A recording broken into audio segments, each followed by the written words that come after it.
ഇന്ന് നമുക്ക് ഒരു സിമ്പിൾ മത്തിമുളക് ഇട്ടത് എങ്ങനെയെന്ന് കാണാം. ആദ്യം തന്നെ ഒരു ചട്ടി ചൂടാകാൻ വയ്ക്കാം. ചട്ടി ചൂടായതിന് ശേഷം കുറച്ച് വെളിച്ചെണ്ണ ഒഴിക്കാം.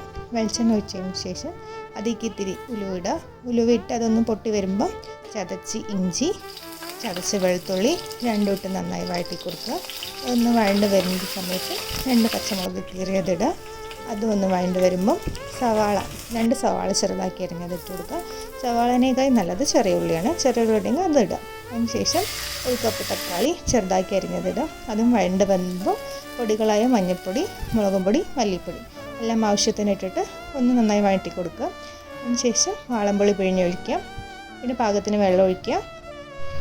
ആവശ്യത്തിന് ഉപ്പിടുക. ഉപ്പിട്ട് തിള വന്നതിന് ശേഷം കഴുകി വൃത്തിയാക്കിയ മത്തിയിടുക. മത്തിയിട്ട് ഇളക്കി കൊടുക്കുക. ഇളക്കി കൊടുത്തു കഴിഞ്ഞാൽ ഇത്തിരി കറിവേപ്പില ഇടുക. കറിവേപ്പിലയും കൂടി ഇട്ടിട്ട് അടച്ചു വെച്ച് വേവിക്കാം. ഒന്ന് വെന്ത് വറ്റി വരുന്ന സമയമാകുമ്പോൾ ഇത്തിരി പച്ച വെളിച്ചെണ്ണ ഒഴിച്ചിട്ട് അടച്ചു വയ്ക്കും. നമ്മുടെ സ്പെഷ്യൽ സിമ്പിൾ മത്തിമുളക് ഇട്ടത് റെഡി. ചോറിൻ്റെ കൂടെ കഴിച്ചു.